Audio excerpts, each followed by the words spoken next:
শর্মিষ্ঠা সেনকে মঞ্চে ডেকে নিচ্ছি।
ধন্যবাদ শর্মিষ্ঠা সেনকে।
64তম জন্ম শতবার্ষিকীতে পুরসা বন্ধুমহল ক্লাবের পরিচালনায় যে অনুষ্ঠান করা হচ্ছে, আজকে আমাদের মধ্যে বিশেষ অতিথিকে বলাটাও ভুল হবে। আমাদেরই গ্রামের ছেলে, আমার দাদা হৃদয় সাঁই, যার নাম আপনারা অনেকে শুনেছেন। বিভিন্ন জায়গায় বিভিন্ন প্রান্তে সারা বছরই ধরেই বিভিন্ন ধরনের অনুষ্ঠান করে আসেন। তাকে আমরা আমাদের এই বন্ধুমহল ক্লাবের পক্ষ থেকে সম্মান জানাবো। আমি হৃদয়কে মঞ্চে আসার জন্য অনুরোধ করছি এবং ভাস্করকে বলবো স্মারক সম্মান তার হাতে তুলে দেওয়ার জন্য। আপনারা সব করতালি দিয়ে ওনাকে স্বাগতম জানাবেন।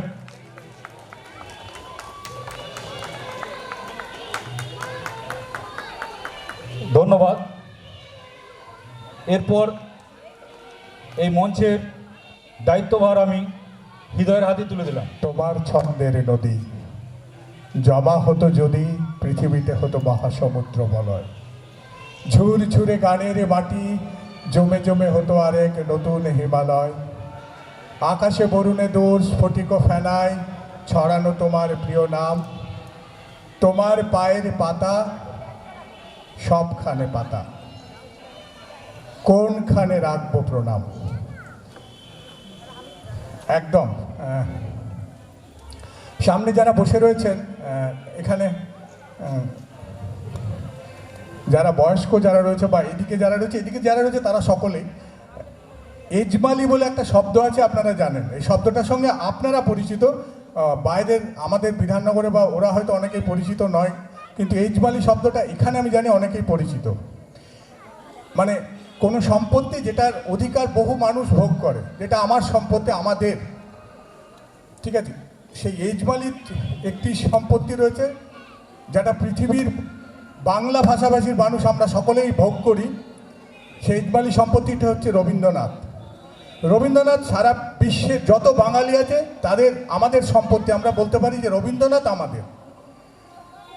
আরেকটা ব্যাপার, গর্বের ব্যাপার, গর্বের কিনা জানি না, আমি জানি না, গর্বের নাও হতে পারে যে আমি আমার পূর্বপুরুষের নাম হয়তো আমার বাবার বাবা বলতে পারবো, তার বাবা একটু মাথা ঠুকে হয়তো বা পারবো, তারপরে আর যেতে পারবো না। কিন্তু আমাদের পূর্বপুরুষের নামকে বাইরে যে আমরা খুব গর্বের সঙ্গে বলতে পারবো যে আমাদের পূর্বপুরুষ রবীন্দ্রনাথ। রবীন্দ্রনাথ আমাদের পূর্বপুরুষ। এইটা আমরা বাঙালি হিসাবে এই গর্বটা করি সব সময়। কিন্তু বাঙালি প্রতিটি পরিবারের, আমি সকলকেই বলবো যে সেই রবীন্দ্রনাথকে চিনিয়ে দেওয়া, সেই কাজটা আপনাদের করতে হবে, যেটা বছরের পর বছর পুরসা বন্ধুমহল ক্লাব করে যাচ্ছে। তাদের কাজটা তারা করে যাচ্ছে বছরের পর বছর। ক্লাবের যারা সদস্য, যারা যারা দায়িত্বে এসেছে, আগে একটা সময় আরও এখনও তারা রয়েছে, শান্তি দ্বারা রয়েছে, তারা এক সময় দায়িত্ব পালন করেছে। এখন বিভাস, পরের পর ভাস্কর, এরা সবাই দায়িত্ব পালন করছে। তো যারা পরপর এসেছে, বন্ধুমহল সেই কাজটি করে যাচ্ছে। কিন্তু পাশাপাশি বন্ধুমহল শুধু এই কাজটি করলে হবে না, আমাদের বাড়িতে আমাদেরও দায়িত্ব রয়েছে যে আমাদের বাংলা সংস্কৃতির ধারক বাহক যাদের বলুন, সেই কবিগুরু রবীন্দ্রনাথ ঠাকুর, কাজী নজরুল ইসলাম বা আরও অনেকজন রয়েছে, তাদেরকে চিনিয়ে দেওয়ার দায়িত্বটা আমাদের। আমরা একদম কথা বাড়াবো না, আমাদের অনুষ্ঠানকে এগিয়ে নিয়ে চলবো। একদম অত্যন্ত ধন্যবাদ ভাস্করকে যে এবছর অনুষ্ঠানটা একটু তাড়াতাড়ি শুরু করতে পেরেছে। যাই হোক, আমরা আবৃত্তির অনুষ্ঠানে চলে যাব। আবৃত্তি পরিবেশন করবে আবির সূত্রধর। আবির সূত্রধরকে আমি মঞ্চে ডেকে নেব।